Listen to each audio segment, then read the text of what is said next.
really going Zoom heavy here over the past 3 months for good reason, obviously. But it has been kind of a happy little accident in terms of moving all of our events to online, because everybody from Hamburg to Egypt to Wisconsin to Monterey, California, all of you can join in on this. So it's pretty cool. As a reminder, this is being recorded. I had to double check. It is being recorded, so Staten Island, beautiful. So I will let everybody know when this will be available for you to watch. It'll probably be on the ISA's Pro Tips and Tricks page. If you don't know where that is, go to the ISA site, networkisa.org. I believe in the tab near the top, you'll see Pro Tips and Tricks, and there's just a ton of free video there, from tiny little minute-long snippets to longer form stuff like these classes. But the ISA also has a YouTube page, and we're getting a lot more followers. I would love for you all to go and subscribe to that. It takes no time other than just clicking the button. And you'll get updates in terms of new videos that are being posted. And our video manager is doing it all the time. We're always putting new videos up there. And obviously you don't need to be an ISA member to do that. So do it. There's no cost to you. All right, so yeah, just as a reminder of who I am, I guess I'll dive into that for a little bit. I am Max Timm, and I'm the Director of Education for the International Screenwriters Association. I also run my own consulting company called The Story Farm, where I work one-on-one with writers from 1 call to 40 calls or more. I've had some writers who are still working with me we're going on 3 years now. So it's long-term or short-term, all with the emphasis on developing your material, but also educating you. It's a constant ongoing level of education.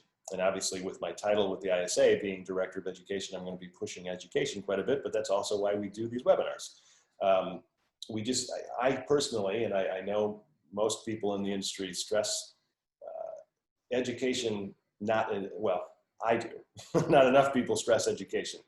And we need to be educating ourselves. So you are all intelligent enough to understand, hey, I've got some time during the day. I'm going to just jump into this class, see what this guy has to say about outlining. I think that's kind of an important note, you know, especially when it comes to your development and how you approach writing a script. There's no one right way. There's no, you know, definite, this is the only way to do it. However you're comfortable developing your material, you obviously do that if it works for you.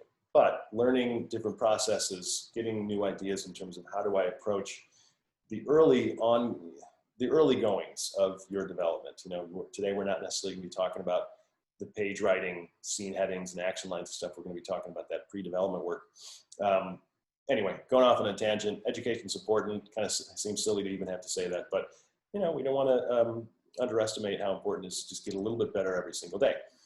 I'm also the co-VP of our development company called Creative Screenwriter. We take on a small amount of projects that we absolutely love, and we go out to town and we play the producing game, and we go to all of the buyers around town, and we're pitching these projects. And so we're, you know, it's a full-fledged development company. We're rep by an agency. And so I split my time,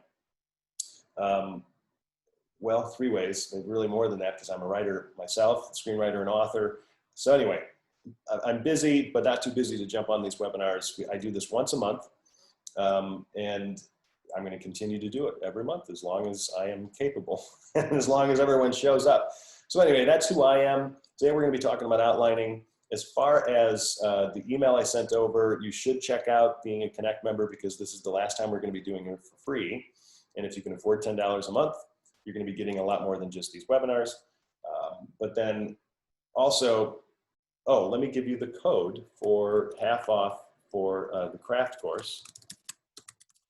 It's right here, June ISA CC 50. Everybody watching in the recording won't be able to see this in the comments. I'm going to post this to everybody. But yeah, if you want to get the online screenwriting class that I created called The Craft Course, you can use this June ISA CC 50 coupon code to get it half off. So for $49, you're going to you'll receive a 12-week course that you can use over and over and over again for as long as you want. If you want to use it 12 straight weeks, great. If you want to do 2 or 3 weeks in a row and then stop, it's totally up to you. Self-guided, you know, there isn't any additional support outside of the course, but go for it, you know, 49.50 or whatever that is, divided by 2, yeah. So anyway, there's that. And then so today we'll go about an hour, yeah, and I'll probably only do maybe 40 minutes of actual lecturing. I would kind of like this to be interactive. If any of you have any questions at all about anything, it doesn't just have to be about development or outlining. It could be about the business. It could be about, you know, what do I do with contests and what do I do about a manager, all that stuff. I'm always going to make myself available at the end of these webinars to answer questions about that. So if you have any of those questions, just throw it down in the comment section. Or even better yet, there's a little Q&A box at the bottom of your screen, and it may be a little bit easier for me to organize those questions there. So yeah, you can ask questions about anything. So let's talk about outlining. We hear it all the time, you know, that should I outline, should I not? Is it necessary? Do I have to outline? You know, I think the easy answer there is no, you don't have to. You know, there's no hard and fast rule that if you don't outline, you're dumb. I think we all kind of know that. But I think the better question is, how much time can I save myself by outlining first? And I know that sounds maybe a little backwards or ironic, because it seems like, well, I'm going to be spending time writing the outline when I could just go right to the pages and start writing the script. The problem, not all the time, but most of the time, going right to the pages first. You have an idea in your head, maybe one character, and you just go to page 1, final draft, you know, Movie Magic Screenwriter, whatever you use for your software, and you just start typing away. That's really exciting and it feels fun, and you're like, I'm getting into the scene and these fun lines of dialogue, and I'm working through my scene directions and visuals and all that stuff is a blast. And that's really where it feels like I'm writing.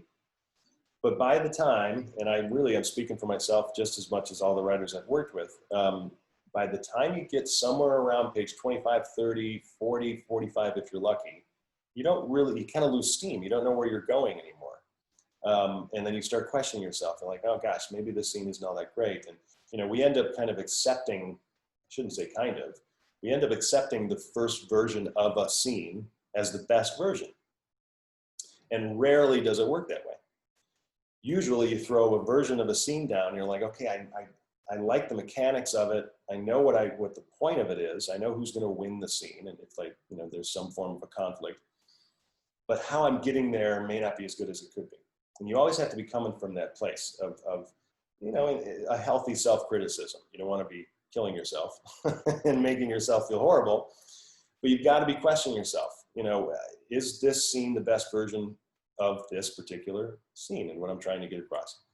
That is really the better answer to, do I need to outline? Because I would say, yeah, because you can work through those scene brainstorms before you get to the pages, so that you're not worried about the words on the page. You're not worried about formatting. You're not worried about what's the perfect line of dialogue.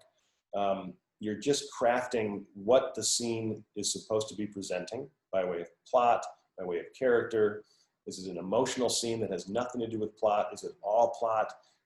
We got to be working out those questions early on, and the outline can help you do that. I'm going to go into how I have my story farm writers structure the outlines. This is how I do it myself. It's not, you know, the Roman numeral thing. There's a little bit more of an organization to it, and I'll go into the whole thing. But I wrote down all these notes. Let me just check the comments if I'm not missing anything.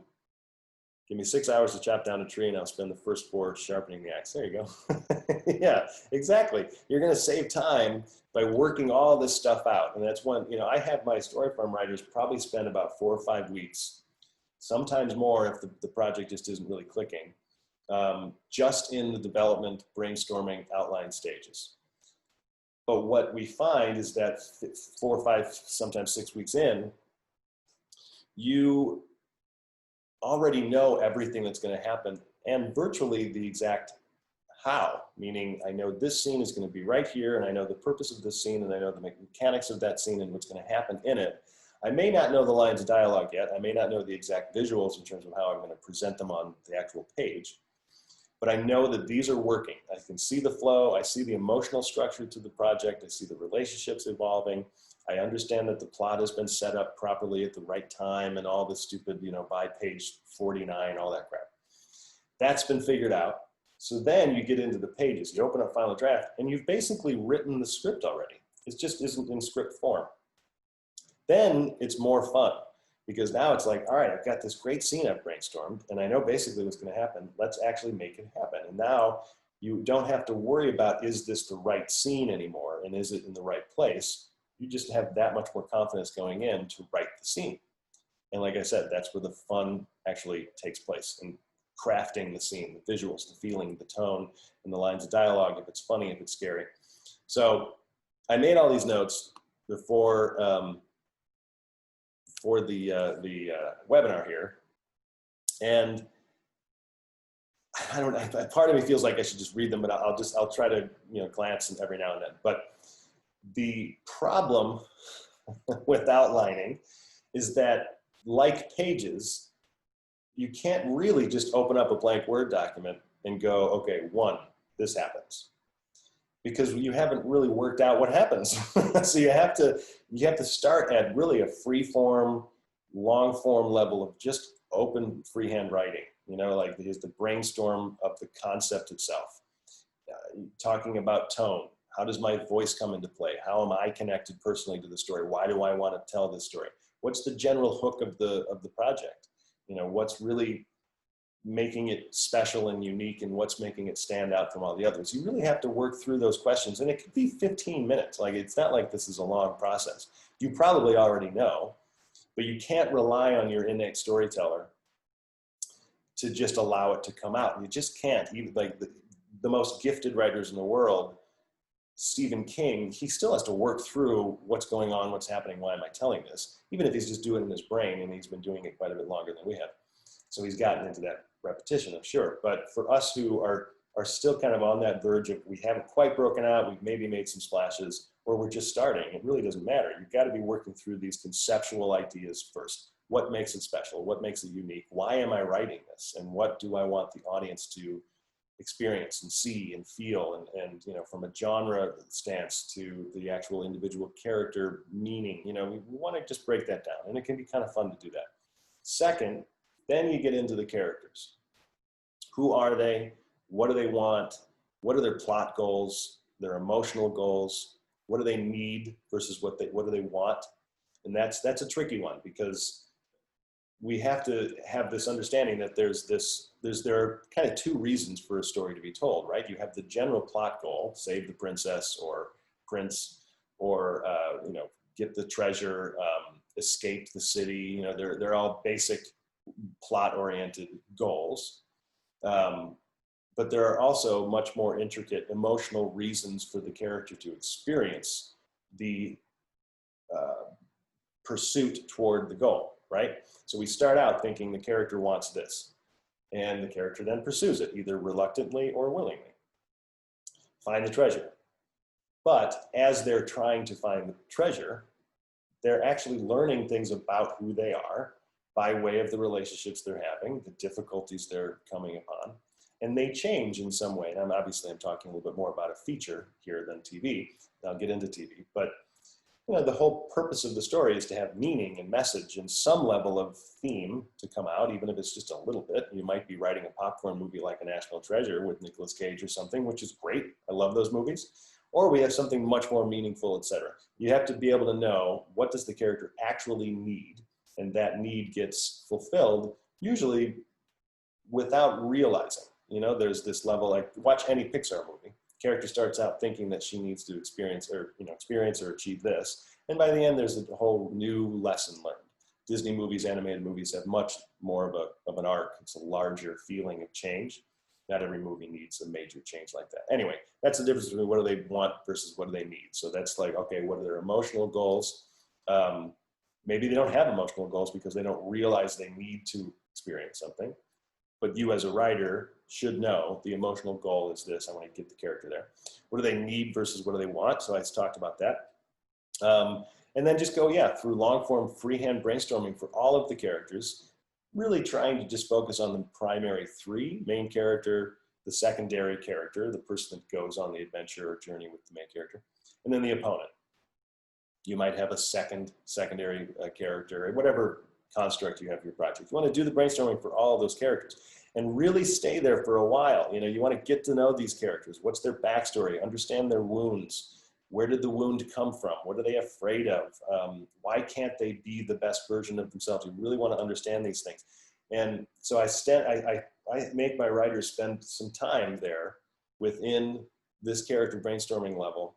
And I know this doesn't sound like outlining, but technically speaking, it's getting you prepared for the outlining, and I'll explain what I mean. Because in this third step, you're still in character brainstorming, but you want to, and this is just a suggestion, of course, this is what I have my writers work on, 50 moments and scenes. You want to list just right off the top of your head, based on who you know who these characters are, 50 moments and scenes that show, emphasis on the word show, who this character is from a perspective of flaw. You know, how the character interacts with the plot, important lines of dialogue. As an example, I wrote a young adult fantasy novel about a fairy with shredded wings. I know that sounds kind of funny looking at me, but it's a fun story. But so she's a 16-year-old fairy, 5 inches tall. She's got shredded wings, and she's the only one that can't fly. Long story short, I knew that in the early brainstormings of the story that there was one line, and it has the whole story has to do with making wishes, and these fairies grant wishes of humans. And I knew that going in, but there was one line I knew my main character was going to say, and it was who was going to grant my wish. And I didn't know where that was going to land structurally. I didn't know who she was going to say it, if she was just going to say it to herself. But that's an example. One line of dialogue that helps define who this character is from an internal level, from a plot level. And then, let's see, am I missing anything? Yeah, it's all these moments and scenes to show the character being active, you know, not only in the plot, but within his or her flaw. So how, you know, give them obstacles, difficult situations to be in. The key here is that these moments and scenes don't need to be in your script. Preferably, they're going to have something to do with your story.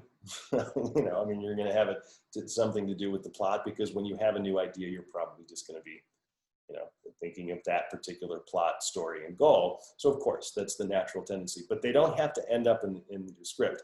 It's to further brainstorm your characters so you can see them interact with the world around them. And you're not concerned with this linear approach to developing the material. You're not trying to figure it out one step at a time, page 1 to 2 to 3 to 4, and so on. You're just free to here's a scene. I don't know what's going to happen. I don't even know if it's any good, but this could happen. So from there, you then, once you try to get through the 50, I know it's a lot, but believe me, it's freeing once you get to the 50. Then you're going to do 50 more, but of windows. And a window is a window into who this person is without reference to interaction, meaning it's not a scene, it's not a moment, it's not a line of dialogue. It's just like, if you look at someone, sadly, we're a judgmental society. Hopefully, you know, most of us are not too judgmental, but we can see things, right? We can see the way someone dresses, the kind of car they drive, the type of posters or artwork on their wall, the furniture in their apartment, all these things, the type of bedside clock. I've mentioned this in previous webinars. All of those things are windows into who this person is. And what, you know, from what do they eat, what's their diet, it's just a list of 50 of these things for each of your 3 characters. I know it seems like a lot, but it's a good test to go, how well do I know this character? And so once you have this approach of, okay, I've got these 50 moments and scenes, and I have all these different windows, I have a pretty good sense who this person is. And not only through that process will you probably come up with new scenes or new directions for the story that you're trying to tell, but you're preparing yourself to then move into a structural approach. So you've got this level of very real moments that you've created that could occur in your story. You're not sure where yet, but the where they occur is really, that's talking about structure, obviously. And that's when you can get into the quote unquote outline. You've still technically been outlining prior to this. It's just without structure. It's without any type of format. You're just throwing these things down, not even worrying about whether or not they stick on the wall. You're just like, here we go. This is what's in my brain. Let's get it out. Then you can start organizing things. So from there is where we can then lay out the moments you've already brainstormed in their proper places. And let me just check the comments so I haven't missed anything. Let's see. Plot goal equals external goal, emotional goal is internal goal. Yeah. So what are the windows again, and who the person is? Okay, so yeah, windows are just windows into the soul of this person. Type of hairstyles, shoes they wear, the clothes they wear, if they have some kind of an accent, or if they have a limp, or car they drive. It could be anything. It's just giving you, the writer, a sense of who this person is. Because sometimes those windows and sometimes those moments and scenes can end up in your script in a way where it's like, wow, I could build a whole scene around the fact that this character has holes in his shoes. Because those holes in the shoes may end up making him not able to walk out in the rain because his feet are going to get wet. But then you start asking the question of like, well, why can't his feet get wet? For obvious reasons, he might get sick. What if he doesn't want to get sick? Does he have an interview the next day? Like, you can just start asking these questions and just see what comes up and how they may pertain to your story. It's a really fun, kind of non-disciplined approach to figuring all this out, because you're not worried about whether or not it's right. And I think that's usually, at least from my personal experience, that's usually what holds us back as writers, as creative people. We're constantly questioning whether or not I'm doing it right, or if this is the best version of the idea. So you can use these brainstorm tactics, ideas, to not worry about any of that. Who cares if it's terrible? Nobody's reading this. And really, the outline, nobody's going to be reading that either. But once you get into the outline stage, then you're like, okay, now we've got to start thinking about the flow of the story, the rhythm of the story. Is this going to keep people captivated, etc.? Question from Gregory: how do you do windows when you have a military-based script where certain things you can't have as a military person, hearing defects, speech defects, military uniform? Well, it's still it could be anything that defines who the person is. Any visual that defines the person is, who the person is probably the best way to define what a window is. So we've got a military-based script, certain things you can't have as a military person. Yeah, that's totally fine. I mean, I think the military uniform in and of itself is a window into who the person is, but a window pertaining to this can also be how perfectly pressed is the uniform, or is it wrinkled? Does he have a thread coming off of the shoulder because he had, oops, he didn't notice, and it has to be perfect? Is there a smudge on it? There are a lot of things that you can do, even though in some instances per story, you can't necessarily have those things. What I listed were just examples. These are just visuals into who this person is without needing to rely on an actual scene, interaction with somebody, dialogue. The type who shines his shoes with a chocolate bar. Okay, they may be scruffy, she might have a lisp, incapable of standing straight. Yeah, I mean, there's so many different things. Okay, so let's talk about outlining. So this is where, and I'm going to probably, I'll show some examples so you can see what I'm looking at, but I'll talk about it first, because we're all visual people, I assume, and it helps to see. What I want everybody to first understand is that how I talk about outlining can be applied to whether you're working in TV or features.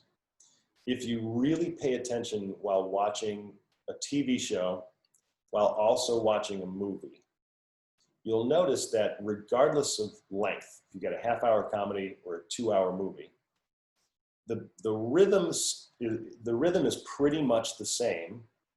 It's just condensed into a half-hour form or expanded into a 2-hour form, hour and a half, however long it is.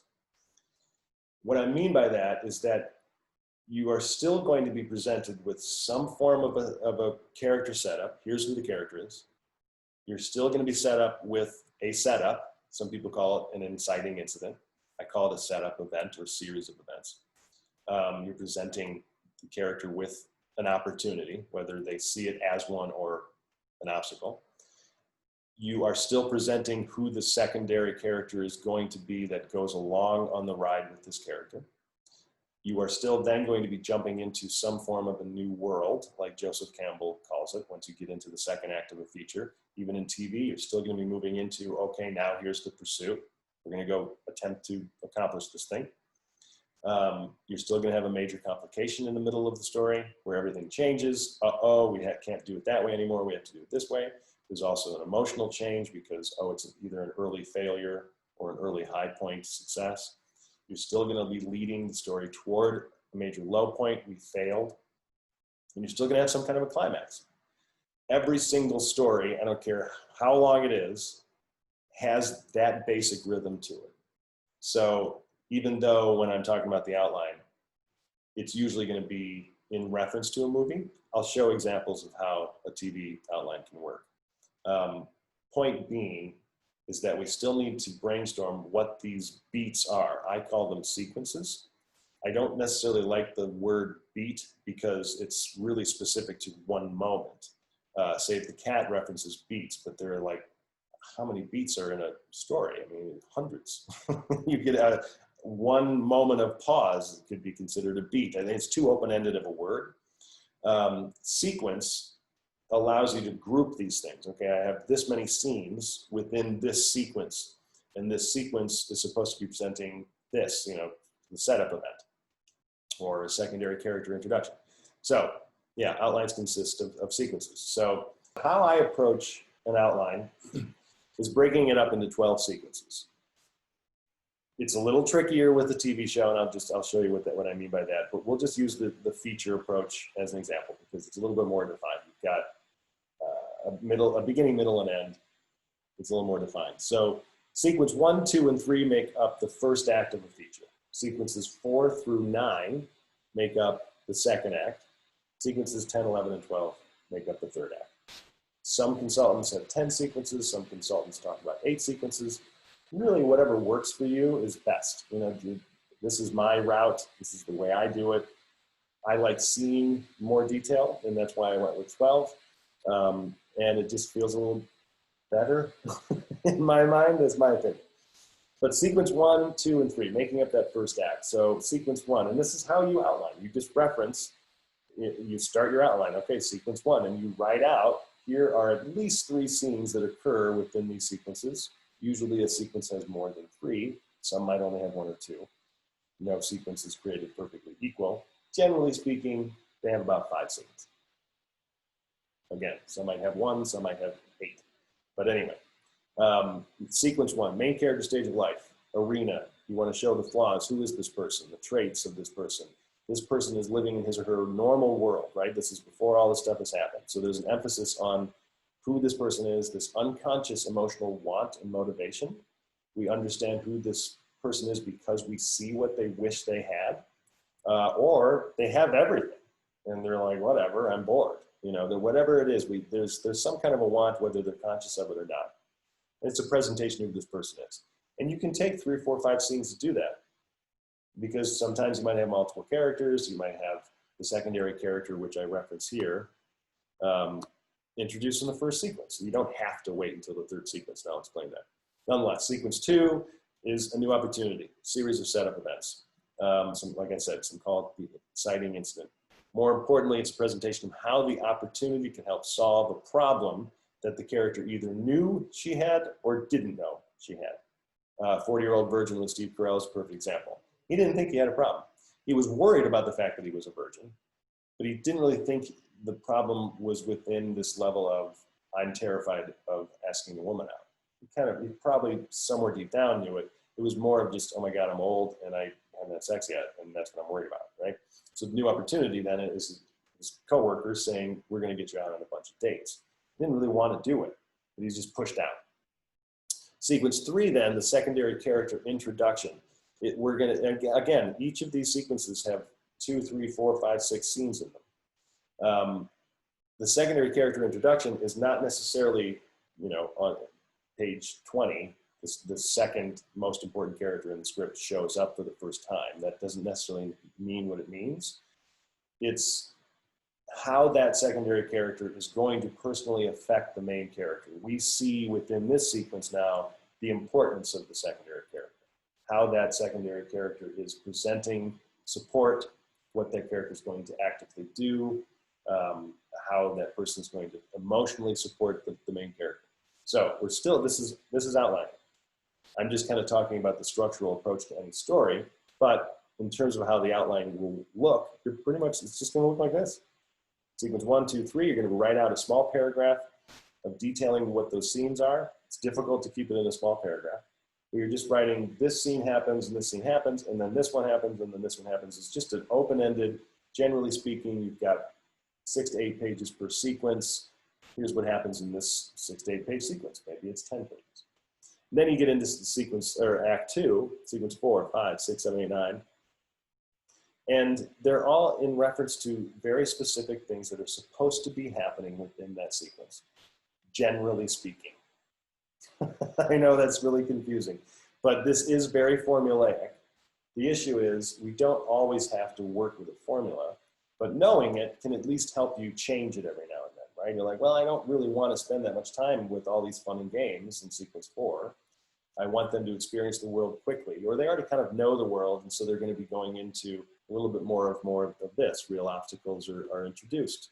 You know, this is just a general template of, generally speaking, this is how it occurs. We've got fun and games in sequence 4. Real obstacles are presented, but we're also having this same team and coming closer feeling between the main character and the secondary. Sequence 6 is our big midpoint complication. That's the big twist. It's the fork in the road. And When Harry Met Sally, it's when Harry and Sally slept together. Everything changed. Sequence 7, 8, 9, you know, I've had a whole other webinar where I talked about all the details in here. But nonetheless, this is the template, if you will, of the approach to your outline. You're just going to be summarizing very generally, relatively short paragraph of what occurs here in sequence 5 and sequence 6, 7, 8, 9. And even if you don't know exactly what it's going to be, you just put something down because you don't have to be married to it. That's the beauty of this outline. You can go like, oh, I think this happens. But if you have a little bit of this flow chart, if you will, of what generally is supposed to happen, then you can start writing to it. Meaning in sequence 9, I know this is supposed to be the low point. I know that the low point should probably be created by the main character. That's a little piece of advice. I like to see in scripts that the low point occurs because of something the main character does or says. It's a little less interesting if that main character is passive and all the horrible things happen to that person for so-called no reason. We want that main character to be active in the second act. All of that character's activity leads that person to sequence 9, and it's this low point. Nonetheless, you can brainstorm what those scenes will be based on what is supposed to be, generally speaking, happening in the sequence. You can also then go back to these 50 moments and scenes that you've created and look, okay, here's a scene I came up with, here's a brainstorm. That seems like kind of a sequence 6 scene. There's a big change in complication. Let's just put it there for now. You can kind of just place it and just see how it flows. And so on and so on. You can write to the point of each sequence. Is the outline formatted like your sample with sequence and beats labeled with act breaks? I try to keep it that way. And really, it's just a way to stay organized. Here's my act 1. I've got 3 sequences in act 1. I'm just going to focus on that in terms of this little portion of my Word document. And then sequence 2, or act 2, you've got those 6 sequences in there, and you can write to that.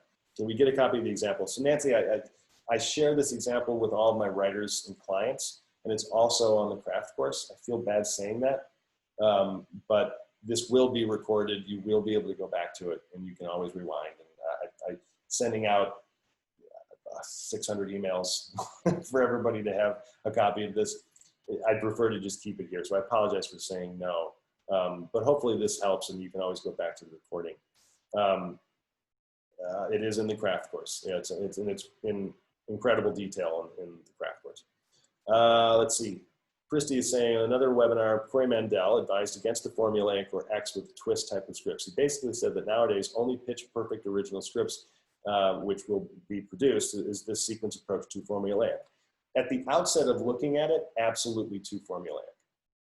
And I fully admit that. The point of it though is to just get a feel for the rhythm of how a story generally works. Just because it's really difficult, and in a way I'm not even arguing what Corey's saying because he's right. Brand new original material is what is going to sell. But there's so much more that goes into original than just structure. Structure is what it is. Every story is structured basically the same way. It's just, they're all different in little ways. When Harry Met Sally was very different, they actually had a very, very late midpoint complication. You spent a lot of time with them and all these past flashback stuff.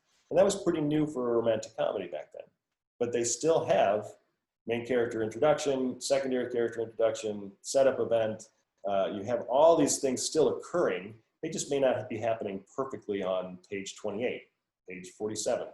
So in a way that may be what Corey's referencing. At the same time, yeah, this is very formulaic, but you can at least have an understanding of what the formula is, because I've noticed most writers don't just inherently know by this point this should have happened by now. Because think of it this way, if you don't have any kind of setup to, I'm going to go do this now, meaning the character, until page 40, what are those prior 39 pages that we've read?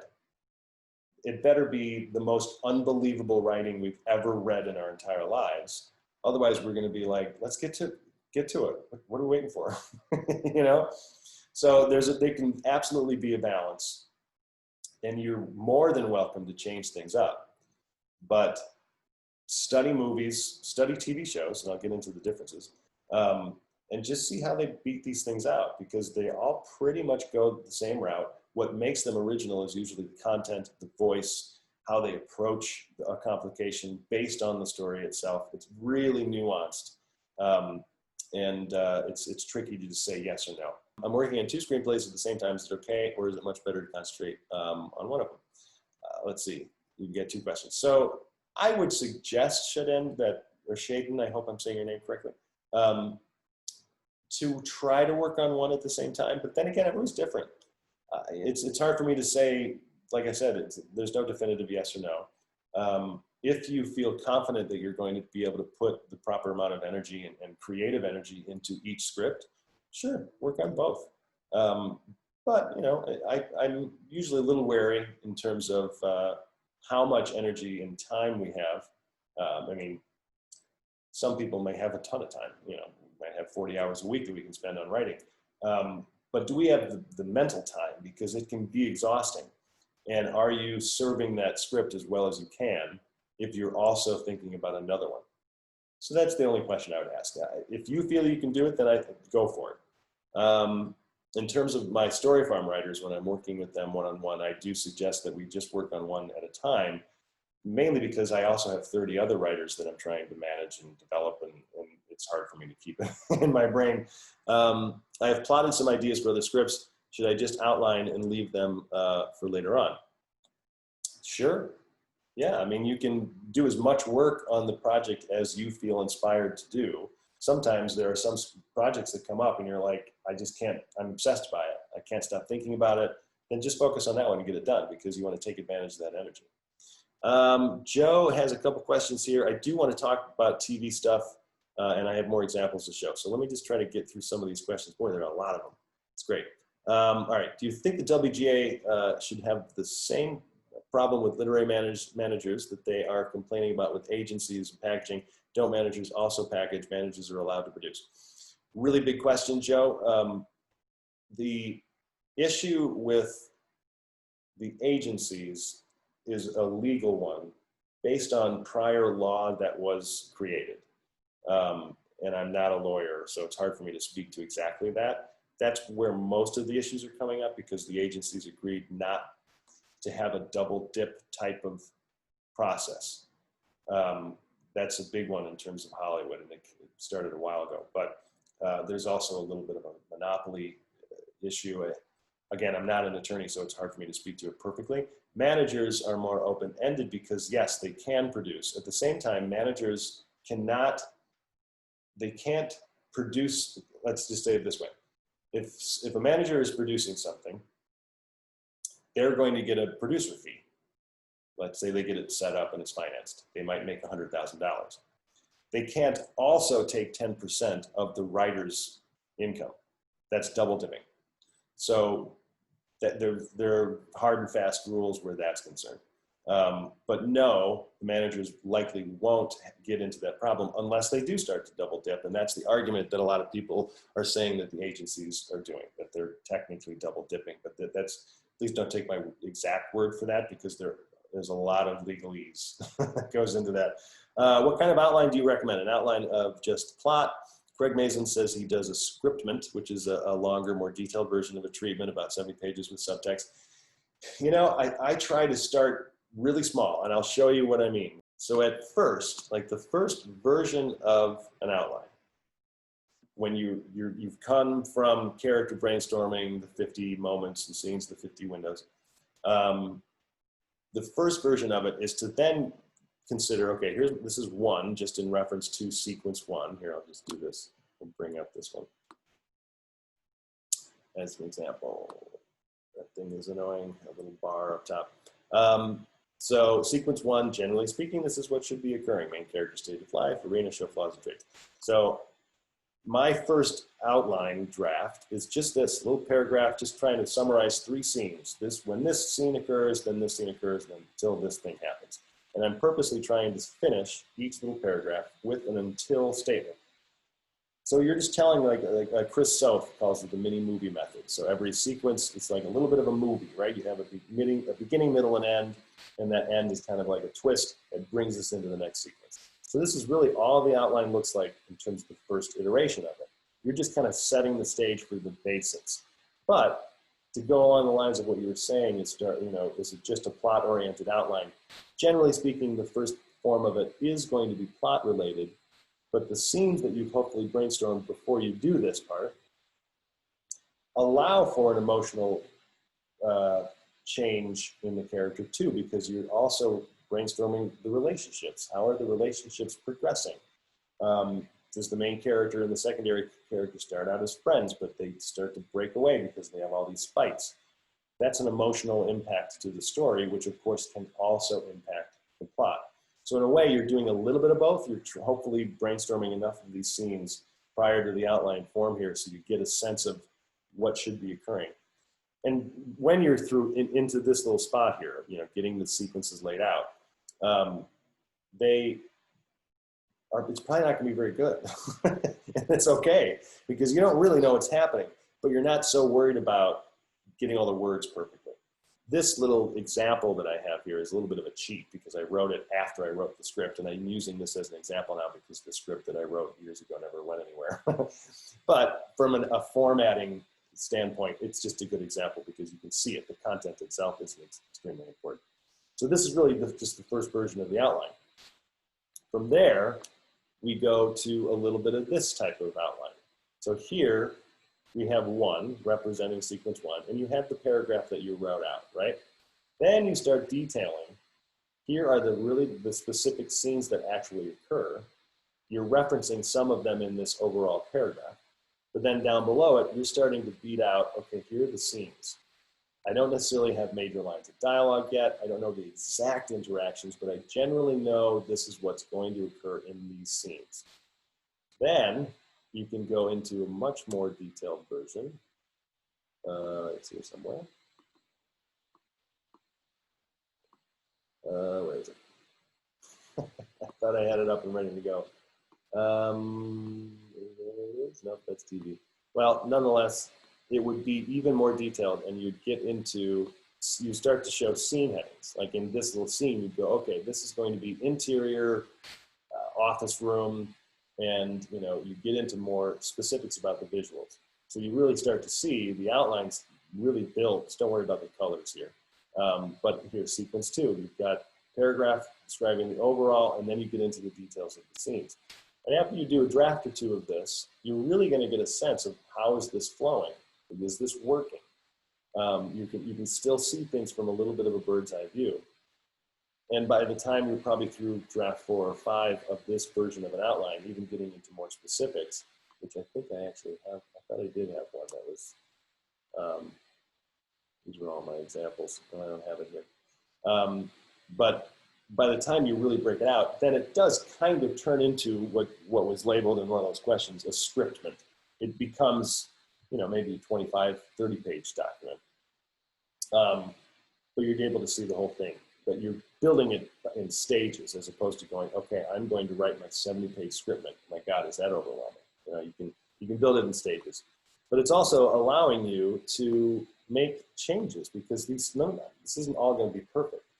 But if you can review your own outline over and over and again in this way, by the time you get into pages, then it's like, okay, I figured it out. I can now enjoy the process of just writing these scenes because I know what's going to be happening. This isn't to say that you, and this is a little bit of a tangent, but you can't go to final draft and start writing out a scene. Like if you have a great idea for a scene and you're inspired to write it, write the scene. It's not like you're unable to do that. You know, there's no rule to say you can't do that. But don't get stuck in the pages for too long. You want to come back to the outline, because you want to, as you're developing an idea, even in a rewrite, you want to try to stay in a bird's eye view as much as you can, because it's really easy to get lost in the weeds of all the words in a scene. Let's talk about TV. So as an example, and this is pretty complicated and in depth, and I could probably have a whole hour on this just myself, but I mean, not just myself, but just on TV outlining.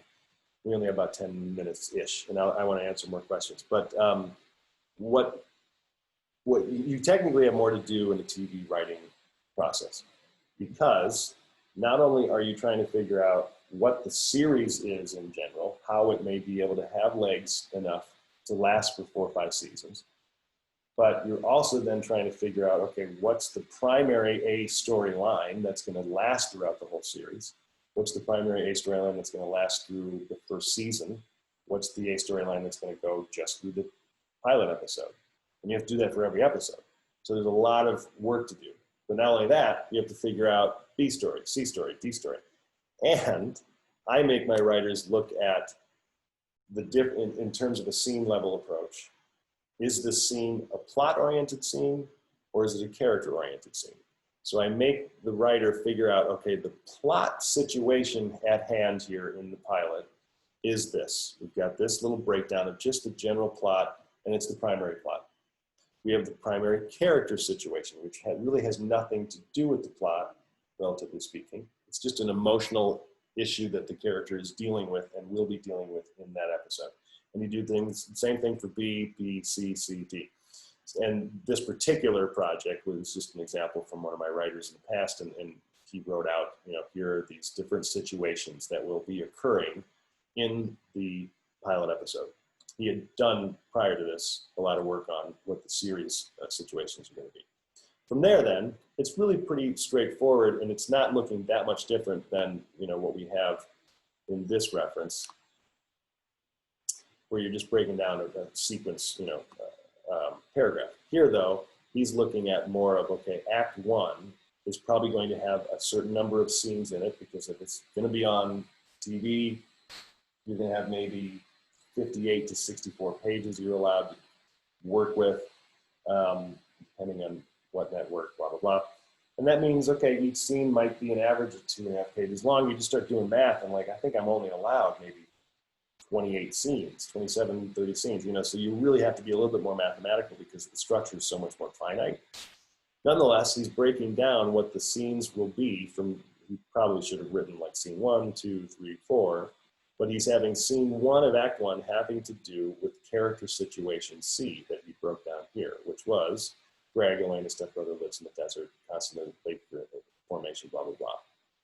And this is how he's breaking it out. So it's really straightforward in terms of the look of it and formatting, complicated in terms of the scenes themselves, because you have to know what storyline is this scene pertaining to, and is it then going to be connecting with other storylines? Because eventually it will.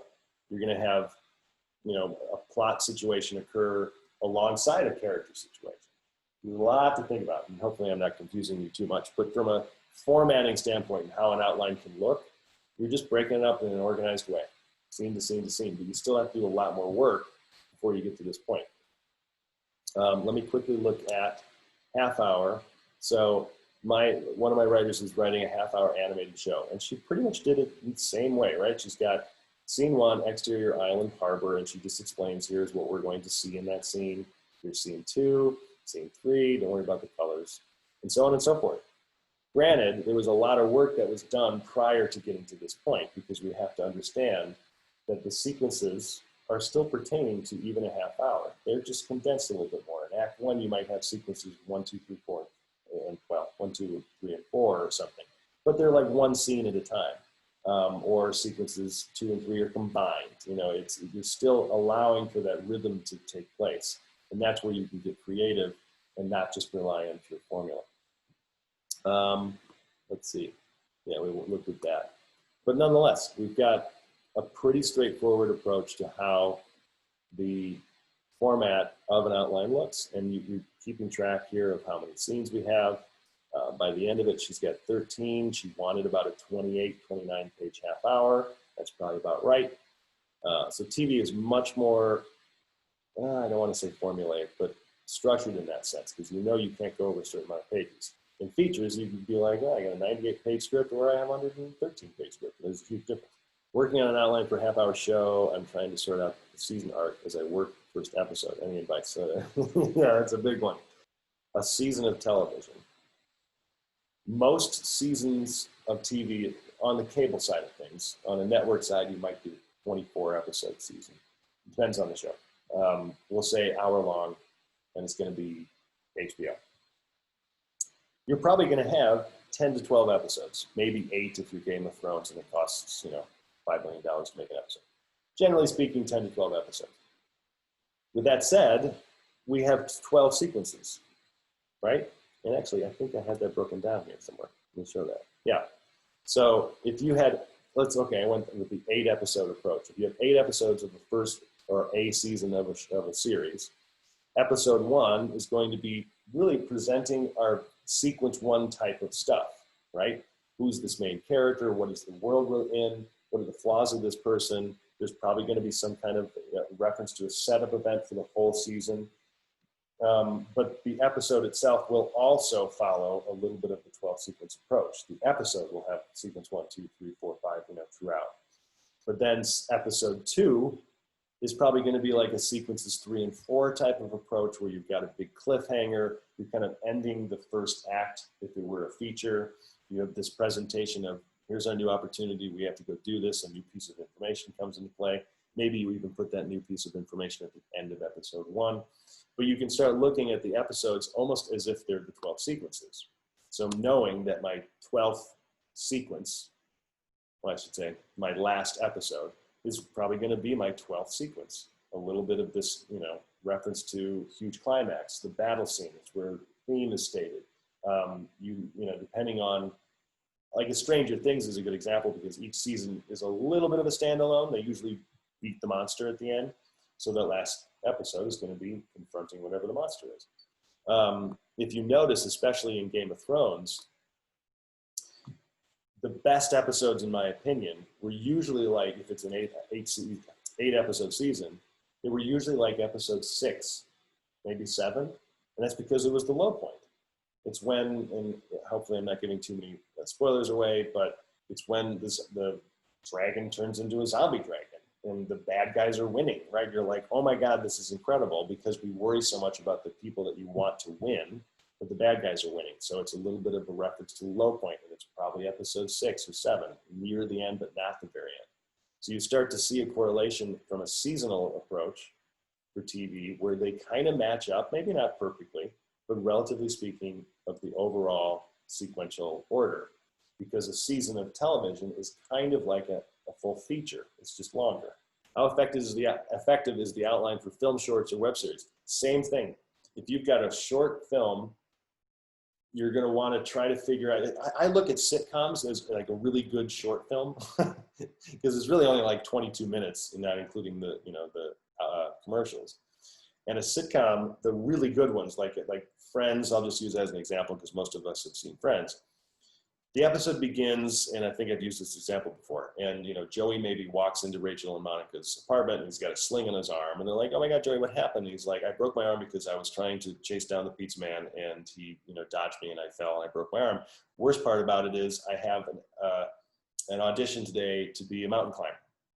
So you've got all the things like squeezed into one little moment there, where you've got Joey showing who he is because he's kind of an idiot, but he's lovable.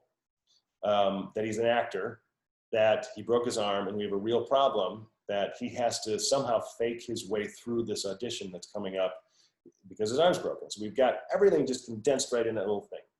So it's much harder in a short form because you have to be smarter and really brainstorm what it is that we're trying to do with this particular episode. Same exact thing for a short film or a web series. Everything has to be condensed in moments. So you have to get really, tight with your creativity to be able to present all these things in smaller bunches. Do you use scene headings and outlines or keep it strictly prose? It depends on where you are with the process of the outline, which draft you're on. The early drafts of the outline, I wouldn't worry about it because you're just trying to summarize, here's what happens in these sequences. But as you start developing those, you start putting the scenes below your sequence paragraph, then you can start getting into, okay, interior, auditorium, blah, blah, blah. What glaring differences might come up about when writing a play? You have to rely a lot more on dialogue to present information, not only character information, but literal plot information. So with a feature, it's a visual medium. You can show something and not have to say anything, and the audience is going to get it. In a play, the people in the back won't be able to see, exactly what the person is doing on her desk.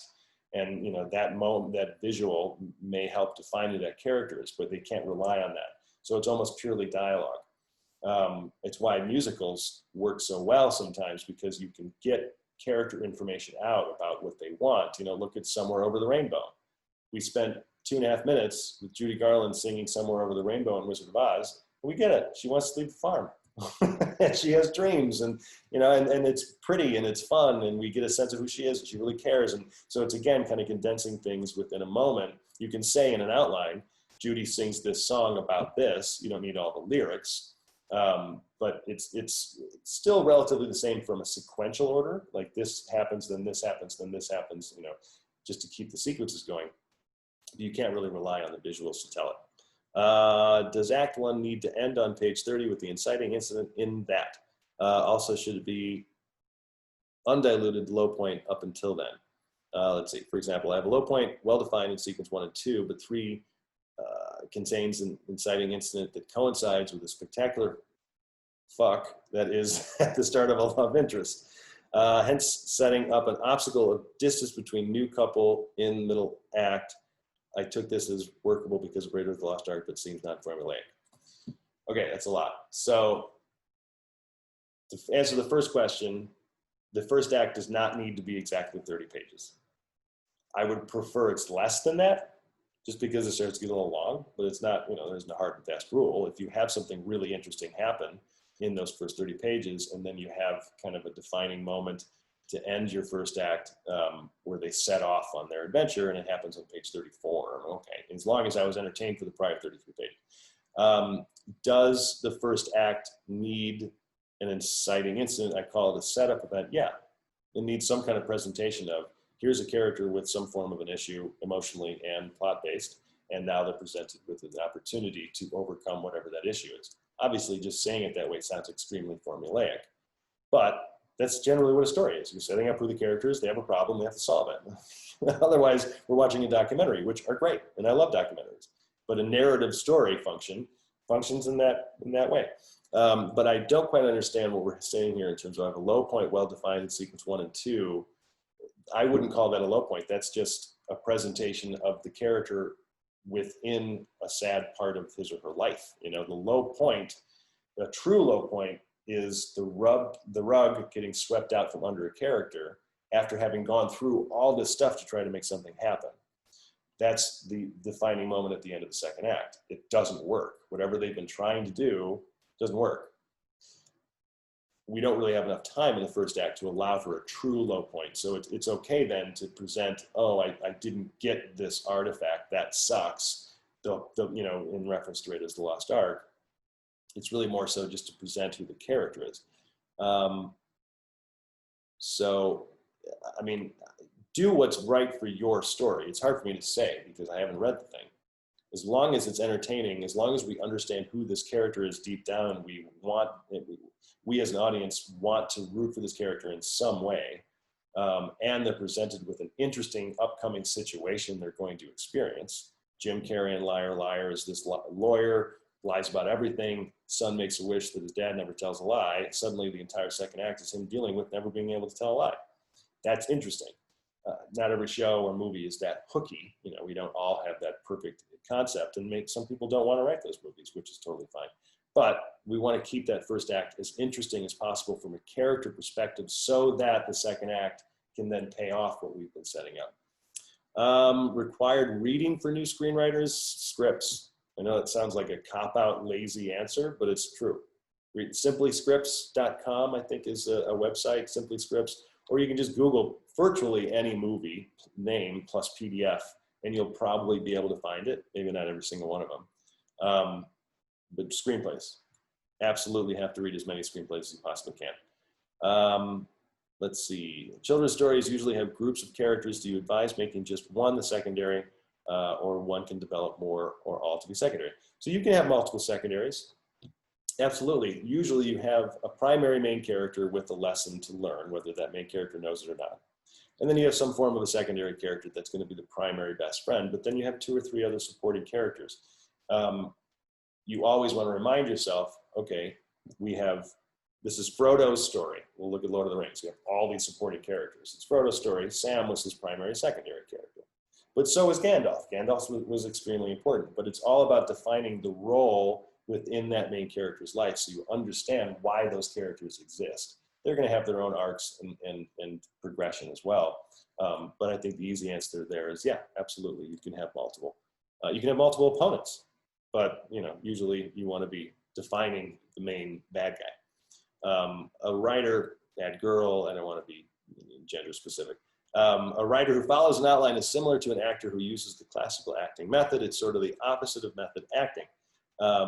Yeah, right. Since many good actors change dialogue, mannerism during performance, why should writers feel constricted by an outline? How can a screenwriter work like a method actor or a jazz soloist? Isn't the outline just the base melody line around which you improvise? Yeah, absolutely, Leslie. You're just using the outline as a way to get a handle on all of these things that are in your head. The true discovery doesn't stop once you're in the page writing. You're still discovering things. You're still changing the scenes around. You're still coming up with lines of dialogue, and you're like, oh gosh, if they say that, that kind of changes the upcoming scene number 16. So what do I do to make sure that it still works and it's entertaining and gripping and still has conflict? There's still a discovery process in the page writing. It's not like you're just copying and pasting. The goal here is to organize all the thoughts so that you don't miss things, you don't forget things, you don't accept the first version of your scene, because we're not geniuses. We're just not, and it's okay to accept that. So accepting the first version of your scene is kind of silly. Like, maybe it's the best version, but I'll bet you there'll be tweaks later on that can still improve that scene. So the discovery process is still definitely there. To be a writer on a TV show, do you have to be in LA? In this world that we are currently living in, tricky question, because of the virtual offices that are now the norm.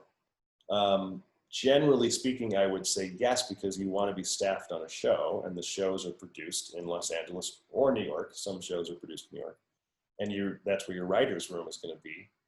Writer's rooms now, though, are virtual, so that rule may change a little bit.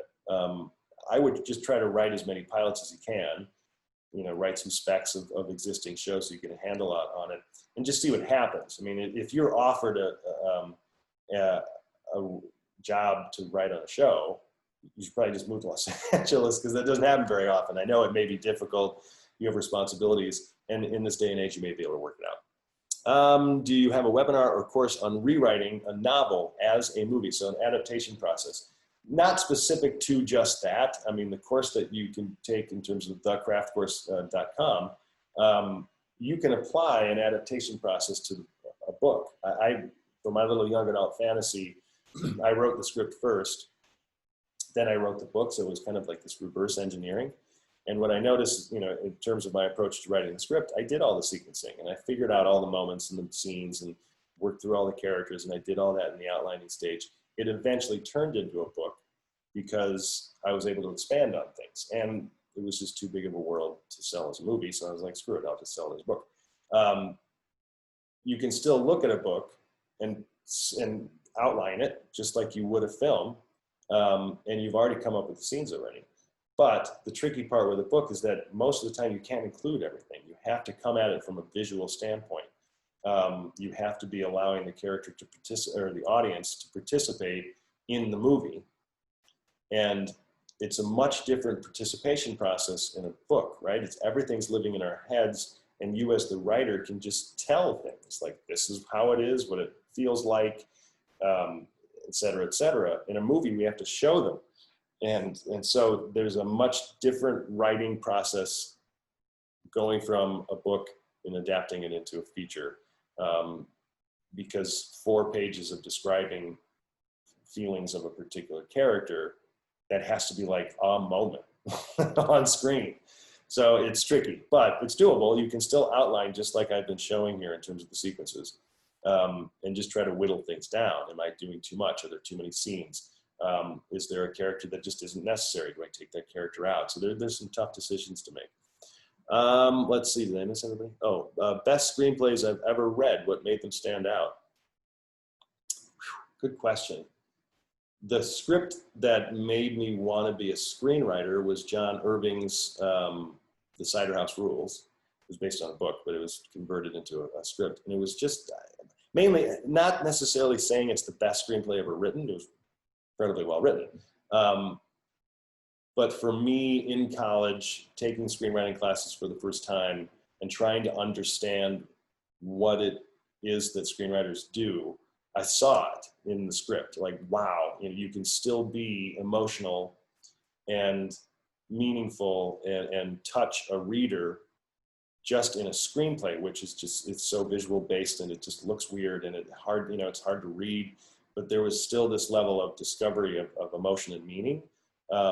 So the Cider House Rules, if you can get your hands on it, I mean, yeah, John Irving literally is a master. So it's hard to get, we can't really compare ourselves to those people until we can, until we put in the work and actually get to that level. But this is a craft of, writing that no one really masters it. We're all still just kind of making it up as we go.